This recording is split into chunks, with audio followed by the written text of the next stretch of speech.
स्थापकाय च धर्मस्य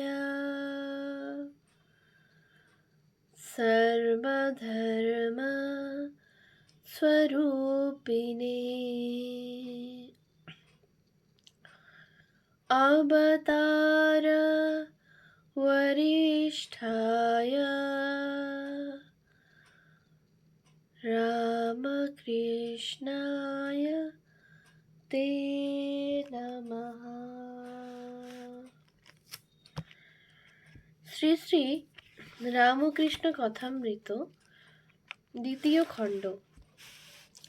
তব কথামৃতম তপ্ত জীবনম কবিভিড়িতম কলমশাপহম শ্রবণমঙ্গলম শ্রীমদাততম ভুবি গৃণন্তি ये ভুরিদা জনা।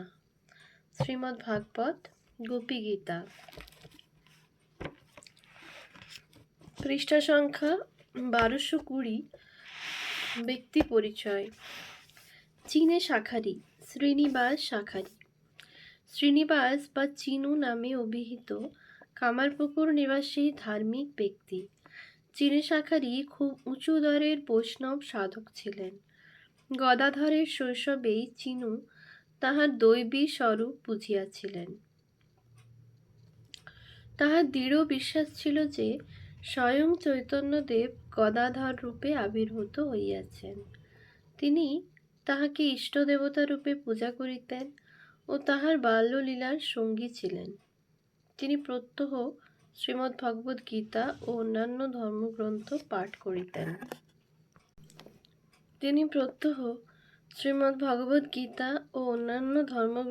পাঠ করিতেন। পরবর্তীকালে শ্রী রামকৃষ্ণ রূপে ঠাকুর যখন কামারপুকুরে আসিতেন, তখনও তিনি তাহার চিনু দাদার সহিত পূর্ববর্তী সম্পর্ক বজায় রাখিতেন। চিনু দীর্ঘজীবী ছিলেন এবং জীবনের শেষ দিন পর্যন্ত ঠাকুরের প্রতি ভক্তিশ্রদ্ধা করিয়া গিয়াছেন। চুনিলাল বসু 1849 থেকে 1936 খ্রিস্টাব্দ। চুনিলাল বসু ঠাকুরের কৃপাপ্রাপ্ত গৃহী ভক্ত। কলিকাতার বাগবাজারে জন্মগ্রহণ করেন। তিনি হিন্দু স্কুলের ছাত্র ছিলেন এবং কলিকাতা কর্পোরেশনে চাকুরি করিতেন। চুনিলাল সাধু দর্শনের ইচ্ছায় দক্ষিণেশ্বরে যান এবং ঠাকুরের দর্শন লাভ করিয়া ধন্য হন। পরে শ্রী রামকৃষ্ণদেবের উপদেশ মতো চলিয়া ইনি যোগাভ্যাসজনিত হাঁপানি রোগ হইতে মুক্তি লাভ করেন। ঠাকুরের প্রতি তাহার প্রগাঢ় ভক্তি বাড়িতে থাকে এবং ক্রমে তিনি ঠাকুরকে অবতার বলিয়া বুঝিতে পারেন। কাশীপুরে কল্পতরু দিবসে তিনি ঠাকুরের বিশেষ কৃপা লাভ করেন। স্বামী বিবেকানন্দ চুনিলালকে নারায়ণ বলিয়া ডাকিতেন। পরবর্তীকালে শ্রী রামকৃষ্ণ মঠের সন্ন্যাসীদের সহিত ঘনিষ্ঠ সম্পর্ক ছিল এবং মঠের বিভিন্ন কাজে সাহায্য করিতেন। ছোট গোপালচন্দ্র ঘোষ, বাসস্থান কলিকাতার সিমলা অঞ্চল। ঠাকুরের সহিত প্রথম সাক্ষাৎ দক্ষিণেশ্বরে। মাঝে মাঝে ঠাকুরের সান্নিধ্য লাভ করিয়াছেন। ইনি হঠাৎ ঠাকুরের নিকট যাইতেন বলিয়া তাহাকে হুটকো গোপাল বলা হইত। ঠাকুরের গোপাল নামক কয়েকজন ভক্ত থাকায় তাহাকে ছোট গোপাল নামে অভিহিত করা হয়। তিনি ঠাকুরের নিকট হইতে বিশেষ কৃপা লাভ করেন এবং ঠাকুরকে গুরু রূপে বরণ করেন। তিনি কাশীপুরে অসুস্থ ঠাকুরকে সেবা করিয়াছিলেন। বরাহনগর মঠে তিনি সাধুদের সেবা আদি করিয়াছিলেন। পরে তিনি বিবাহ করিয়া সংসারী হন এবং একটি কন্যা রাখিয়া পরলোক গমন করেন। ছোট নরেন্দ্রনাথ মিত্র, শ্যামপুকুরের বাসিন্দা ও শ্রীমঠ ছাত্র। শ্রী রামকৃষ্ণের কৃপাপ্রাপ্ত শুদ্ধাত্মা ভক্ত। স্বামী বিবেকানন্দের নাম নরেন হওয়ায় ঠাকুর একই নামের এই ভক্তটিকে ছোট নরেন বলিতেন। ঠাকুরের প্রতি প্রবল আকর্ষণে সকল বাধা বিপদ তুচ্ছ করিয়া তিনি প্রায়ই দক্ষিণেশ্বরে যাইতেন। ঠাকুরও তাহাকে দেখিবার জন্য ব্যাকুল হইয়া পড়িতেন এবং তাহাকে দেখিয়া প্রায়ই সমাধিস্থ হইতেন। ঠাকুরের সংস্পর্শে ছোট নরেনেরও মাঝে মাঝে ভাব সমাধি হইত। পরবর্তীকালে ইনি হাইকোর্টের অ্যাটর্নি হন। রামকৃষ্ণ মিশনের আইন বিষয়ক উপদেষ্টা ছিলেন, কিন্তু দুঃখের বিষয় তাহার সাংসারিক জীবন সুখের হয় নাই। জজ সদরওয়ালা সুরেন্দ্রের মেজ ভাই সুরেন্দ্রের বাড়িতে ঠাকুরের সঙ্গে কথাবার্তা বলেন। 19/11/1882। জয়গোপাল সেন প্রাচীন ব্রাহ্মভক্ত 1875 খ্রিস্টাব্দে বেলঘরিয়ায় 8 নং BT রোড তাহার বাগান বাড়িতে কেশব সেনের সহিত শ্রীরামকৃষ্ণ দেখা করিতে গিয়াছিলেন। তাহার কলিকাতার বাসা ছিল মাথা ঘষা কলিতে। সেখানেও শ্রী শ্রী ঠাকুর পদার্পণ করিয়াছিলেন। জয়গোপাল সেন ঠাকুরের একান্ত অনুগত। জয়গোপালের বাড়িতে ঠাকুর প্রায়ই যাইতেন, ধর্মীয় বিষয়ে আলোচনা করিতেন এবং ভক্তগণকে উপদেশ দিতেন। জয়গোপাল নিজেও মধ্যে মধ্যে দক্ষিণেশ্বরে আসিতেন। জয়গোপাল সেন ব্রাহ্মধর্মে দীক্ষিত ছিলেন এবং ঠাকুরের ব্রাহ্ম ভক্তদের মধ্যে জয়গোপাল সেন ছিলেন অন্যতম। জয়নারায়ণ পণ্ডিত তর্কালঙ্কার 1804 থেকে 1873। দক্ষিণ 24 পরগনার মুচাদিপুর গ্রামে জন্ম। পিতা শ্রী হরিশচন্দ্র বিদ্যাসাগর। 14 বৎসর বয়সে ব্যাকরণ, অমরকোষ ও কাব্যশাস্ত্রে ব্যুৎপত্তি অর্জন করিয়া ভবানীপুরের রামতোষণ বিদ্যালঙ্কার এবং শালিখার জগন্মোহন তর্কসিদ্ধান্তের নিকট ন্যায়শাস্ত্র অধ্যয়ন করেন। শিক্ষা শেষে হাওড়ায় চতুষ্পাঠী স্থাপন করিয়া অধ্যাপনা শুরু করেন। তিনি সংস্কৃত কলেজে ন্যায়শাস্ত্রের অধ্যাপক পদেও নিযুক্ত হইয়াছিলেন। তাহার রচিত সংস্কৃত শাস্ত্রগ্রন্থের সংখ্যা প্রায় 11টি। অসাধারণ পাণ্ডিত্যের অধিকারী হওয়া সত্ত্বেও তিনি উদার মনোভাবাপন্ন, প্রকৃত নিরহংকার এবং পরম ভক্ত ছিলেন। 1869 খ্রিস্টাব্দে দক্ষিণেশ্বরে শ্রীরামকৃষ্ণের সহিত তাহার প্রথম সাক্ষাৎ হয়। শ্রী শ্রী ঠাকুর স্বয়ং কলিকাতায় জয়নারায়ণকে দেখিতে যান। তিনি ইহাকে অতিশয় স্নেহ করিতেন। পণ্ডিত মহাশয়ের কাশীতে দেহত্যাগ হয়। জয় মুখুজ্জে জয়নারায়ণ মুখোপাধ্যায়। বরাহনগর নিবাসী জয়নারায়ণ মুখোপাধ্যায় শ্রীরামকৃষ্ণের ভক্ত। দিব্যোন্মাদ অবস্থায় বিচরণকালে শ্রীরামকৃষ্ণ একদা বরাহনগর গঙ্গার ঘাটে ইহাকে অন্যমনস্কভাবে জপ করিতে দেখিয়া 2 চাপড় মারিয়াছিলেন। লক্ষ্মীনাথ ঘোষাল 1804 থেকে 1913। আদি ব্রহ্ম সমাজের একজন ভক্ত। মহর্ষি দেবেন্দ্রনাথ ঠাকুরের জামাতা। জানকীনাথ 2রা মে 1883 সালে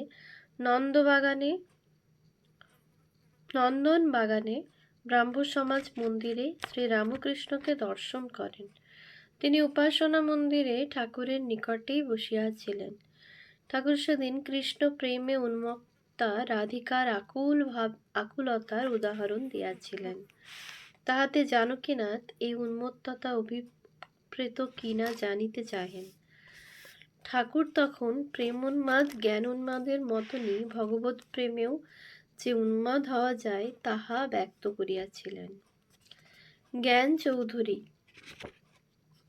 শিমুলিয়া নিবাসী জ্ঞান চৌধুরী ব্রাহ্মভক্ত এবং উচ্চশিক্ষিত সরকারি কর্মচারী ছিলেন। পত্নী বিয়োগের পর সাময়িকভাবে তাহার মনে বৈরাগ্য আসে এবং তিনি দক্ষিণেশ্বরে শ্রী রামকৃষ্ণ সকাশে আসেন।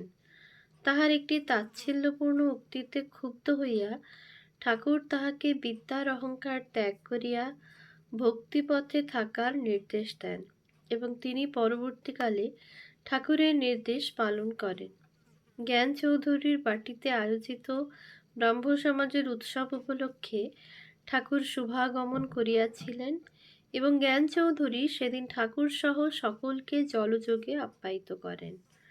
ঠাকুর দাদা নারায়ণ দাস বন্দ্যোপাধ্যায় বরাহনগর নিবাসী ব্রাহ্মণ পণ্ডিতের পুত্র। তিনি কথকতা অভ্যাস করিতেন। সাধারণত ঠাকুরদা বলিয়া তিনি পরিচিত।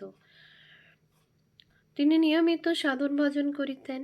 ২৭-২৮ বৎসর বয়সে বরাহনগর হইতে পদব্রজে ঠাকুরকে দর্শন করিতে আসেন। ২৩-৩-১৮৮৪ ঠাকুরের সহিত দক্ষিণেশ্বরে তাহার প্রথম সাক্ষাৎ হয়। তিনি ঠাকুরের কাছে সাধন ভজন করা সত্ত্বেও মনের অশান্তির কথা জানাইলে এবং তাহা হইতে নিষ্কৃতির উপায় জানিতে চাহিলে ঠাকুর তাহাকে সকাল বিকাল হাততালি দিয়া হরিনাম করিতে বলেন। ঠাকুরদাদা সেই দিন ঠাকুরকে কতিপয় গান শোনাইয়া বিশেষভাবে প্রীত করেন। ইহা ছাড়া ঠাকুরের উপদেশামৃত শুনিবার সৌভাগ্য তাহার হইয়াছিল। ঠাকুরদাস সেন ব্রাহ্মভক্তদের অন্যতম। দক্ষিণেশ্বরের শ্রীরামকৃষ্ণের দর্শন লাভে তিনি ধন্য হন। ঠাকুরদাস কেশবচন্দ্র সেনের অনুগামী ছিলেন। কেশব সেন একদা যীশুখ্রিস্ট বিষয়ে একটি বক্তৃতা করেন। সেই বক্তৃতায় খ্রিস্টধর্ম বিষয়ে কেশবের মতের পরিচয় পাইয়া ঠাকুরদাস বিস্মিত হন এবং কেশবের নিকট হইতে দূরে সরিয়া যান। তারকনাথ ঘোষাল, পরে স্বামী শিবানন্দ, 1854-1934। তারকনাথের আদি নিবাস 24 পরগনার বারাসত গ্রামে। জন্ম রানী রাসমণির কাছারি বাড়িতে। পিতা শক্তিসাধক রামকানাই ঘোষাল রানী রাসমণির মুক্তার নিযুক্ত হইয়া তাহারই কাছারি বাড়িতে বসবাস করিতেন। মাতা বামাসুন্দরী তারকেশ্বরের বরে পুত্র লাভ করেন। তারকনাথের 9 বৎসর বয়সে মাতৃবিয়োগ হয়। তারকের পিতা ঘোষাল মহাশয় একদিকে যেমন প্রচুর অর্থ উপার্জন করিতেন, অপরদিকে তেমনি মুক্ত হস্তে ব্যয় করিতেন। মাতা বামাসুন্দরী খুবই ধর্মপ্রাণা ছিলেন। এই তারকনাথ শ্রীরামকৃষ্ণ সঙ্গে স্বামী শিবানন্দ নামে পরিচিত। শ্রীরামকৃষ্ণের 16 জন ত্যাগী সন্তানের মধ্যে শিবানন্দ অন্যতম। তিনি শ্রীরামকৃষ্ণ মঠ ও মিশনের দ্বিতীয় অধ্যক্ষ ছিলেন। 1880 খ্রিস্টাব্দে ভক্ত রামচন্দ্র দত্তের বাড়িতে প্রথম শ্রীরামকৃষ্ণকে দর্শন করেন। প্রথম দর্শনে তারকনাথের মন প্রাণ শ্রীরামকৃষ্ণ চরণে অর্পিত হইল। ইতিমধ্যে তারকনাথ ব্রাহ্ম সমাজের প্রভাবে প্রভাবিত হইয়াছিলেন। দ্বিতীয় দর্শনে সাক্ষাৎ জননী জ্ঞানে ঠাকুরের কোলে মাথা রাখিয়া প্রণাম করিলেন। ঠাকুরও তাহার মাথায় হাত বুলাইয়া দিতে লাগিলেন। ঠাকুরের চোখে করুণা ঝরিয়া পড়িতেছে। ক্রমে ক্রমে তারকনাথ তাহার নিজের স্থান বুঝিয়া নিয়া দক্ষিণেশ্বরে রাত্রিবাসও করিতে লাগিলেন। তারকনাথ দেখেন আর শেখেন। এক সময়ে ঠাকুরের কথা টুকিয়া রাখিতে আরম্ভ করেন। হঠাৎ একদিন ঠাকুর বলিলেন, তোর ওসব কিছু করতে হবে না, তোদের জীবন আলাদা।